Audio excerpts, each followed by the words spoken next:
দেশের বেশ কিছু জায়গায়, নোয়াখালী এবং চট্টগ্রাম সহ বেশ কিছু জায়গায় যে ঘটনাগুলো ঘটলো, তাতে করে মনে হচ্ছে যে আওয়ামী লীগ অনেক বেশি এগ্রেসিভ হয়ে যাচ্ছে।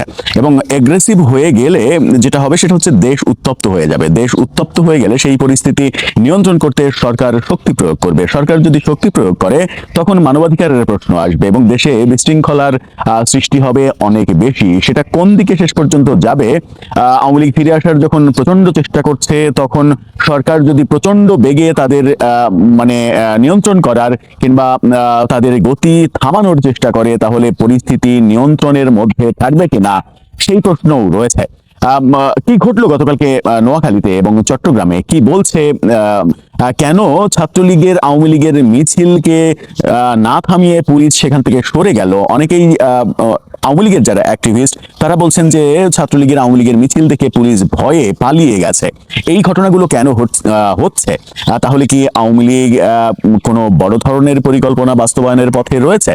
চলুন আবারও যুবলীগের শোডাউন, এই ঘটনাগুলো যখন ঘটছে, মাঝে তোফায়েল আহমেদের জানাজা কেন্দ্রিক একটা অবস্থা, সিচুয়েশন তৈরি হওয়ার চেষ্টা, এবং গতকালকে চট্টগ্রামে যুবলীগের সাথে নোয়াখালীতে আওয়ামী লীগের ছাত্রলীগের মিছিল বেশ চাঞ্চল্যের সৃষ্টি করেছে।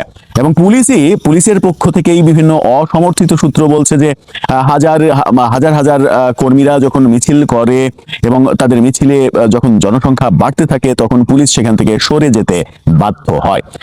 নোয়াখালীর ঘটনা নিয়ে বাংলা ট্রিবিউনের এই শিরোনাম, সরে গেছে সেখান থেকে, পুলিশ তাদেরকে প্রতিহত করেনি কিংবা পুলিশ তাদের উপরে কোনো অ্যাকশন নিতে পারেনি। এই ঘটনা যখন আমরা নোয়াখালীতে দেখছি, তখন চট্টগ্রামে আবার দেখছি। চট্টগ্রামে কালের কণ্ঠের এই শিরোনামটা দেখে নিন। সেখানে বলা হচ্ছে যে এবার কাফনের কাপড় বেঁধে চট্টগ্রামে নিষিদ্ধ যুবলীগের মিছিল। নিষিদ্ধ যুবলীগ বলা হচ্ছে, যুবলীগ কিন্তু নিষিদ্ধ না, যুবলীগের কার্যক্রম নিষিদ্ধ, একমাত্র নিষিদ্ধ হচ্ছে ছাত্রলীগ। যাই হোক, তারা তাদের মতো করে শিরোনাম করেছে। এখন নোয়াখালীর যে ঘটনাটা, সেই ঘটনা চাঞ্চল্যের সৃষ্টি করেছে বটে। যুবলীগের যে কর্মকাণ্ড, কাফনের কাপড় নিয়ে চট্টগ্রামের শোডাউন, সেটাও ব্যাপক চাঞ্চল্যের সৃষ্টি করেছে। কিন্তু নোয়াখালীটা অনেক বেশি চাঞ্চল্যের সৃষ্টি করেছে, কারণ সেখান থেকে পুলিশ সরে গেছে, যেটাকে আওয়ামী লীগের অ্যাক্টিভিস্টরা বলছেন যে পালিয়ে গেছে।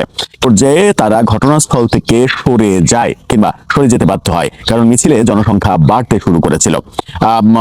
এই ঘটনা ঘটে ইউনিয়নের এখানে খুবই গুরুত্বপূর্ণ ব্যাপার সেটা হচ্ছে যে এ যাবৎকালে 2024-এর 5 আগস্টে আওয়ামী লীগের পতনের পরে আওয়ামী লীগ, ছাত্রলীগ, যুবলীগ যত এই ঝটিকা মিছিল করার চেষ্টা করেছে, পুলিশ দেখলে কিন্তু তারা দ্রুত সেখান থেকে পালিয়ে গেছে। অনেক ক্ষেত্রে তারা গ্রেপ্তার হয়েছে। পুলিশ দেখলে তারা আর সেই অবস্থান করেছে, এরকম ঘটনা এর আগে ঘটেনি, যেটা গতকালকে নোয়াখালীতে ঘটলো। এটা গত 2 বছরের মধ্যে সব থেকে গুরুত্বপূর্ণ ঘটনা, যে পুলিশ দেখে তারা আরো গতি বাড়িয়েছে, সরে যায়নি এবং বরং পুলিশ সরে যেতে বাধ্য হয়েছে। এই ঘটনা ওসি নিজেও স্বীকার করেছেন যে পুলিশ সেখান থেকে সরে যায়। অনাকাঙ্ক্ষিত ঘটনা কি ঘটবে?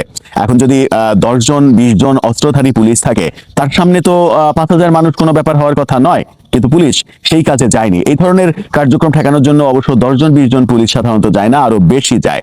সেই ক্ষেত্রে পুলিশ যে পিছু হটলো, এই পিছু হটলো যে পুলিশ, তাদেরকে আবার আওয়ামী লীগের ফ্যাসিস্টের দোসর ট্যাগ দেয়া হবে কিনা সেই প্রশ্ন আসে। এই ওসি সাহেবকেও আওয়ামী লীগের দোসর ট্যাগ দেয়া হলে আশ্চর্য হওয়ার কিছু থাকবে না, কারণ গত 2 বছরে আমরা দেখেছি সব থেকে সস্তা জিনিসের নাম আওয়ামী লীগের দোসর ট্যাগ। পুলিশ কেন সরে গেল? পুলিশের মধ্যেই ছাত্রলীগ আছে। কালকে পুলিশই সটকে পড়লো, যেটা ওসি নিজে স্বীকার করলেন।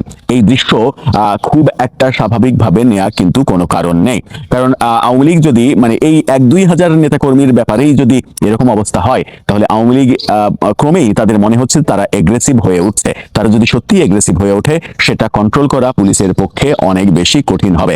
পুলিশ দিয়ে হবে না আদতে। পুলিশ দিয়ে এত বড় একটা দল যদি চায় যে মাঠে তারা একটা সিচুয়েশন ক্রিয়েট করবে, তাহলে কিন্তু তাদেরকে কন্ট্রোল করা একেবারেই কঠিন কাজ হয়ে যাবে।